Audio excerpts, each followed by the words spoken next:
Hello and welcome to this second video about woodLAB's Place hardware feature. Let's start from a simple cabinet with a 8mm applied back created in the first video on the Place hardware feature. Let's increase the width of the cabinet to 800mm.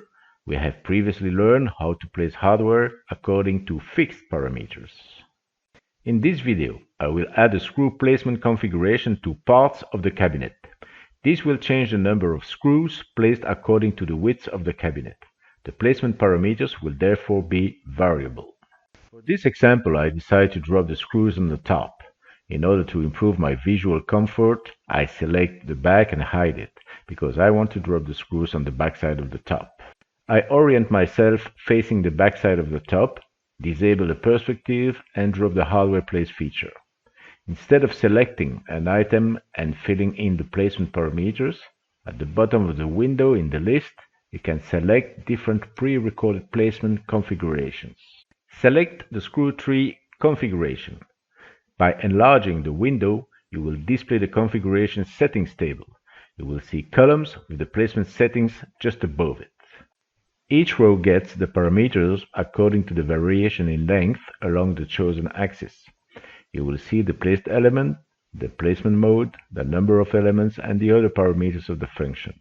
In the case of this configuration, you can see the parameter of number of elements vary according to the length. I decide to change the selected configuration. By modifying the configuration without saving it, I will only affect this placement. The original configuration will not be modified. For this example, I want 25mm in D0 and D1 for a length under 350mm. In the 350mm line, I set the number from 2 to 3. I click on the gear to display a preview, and then on the drill to apply the machining, and validate by clicking on the green button. I right-click in the scene and choose Display All. Looking at the back of the cabinet, you can see 5 screws at 80mm from the top edge. I then set the width of the cabinet to 300mm. I drop the Update Features function with the right click to synchronize the hardware. Looking at the back, you can see the number of screws being changed to 3, positioned at 25mm from the edge. By scrolling down the 3 structure on the top, we find the screws with their number between hooks.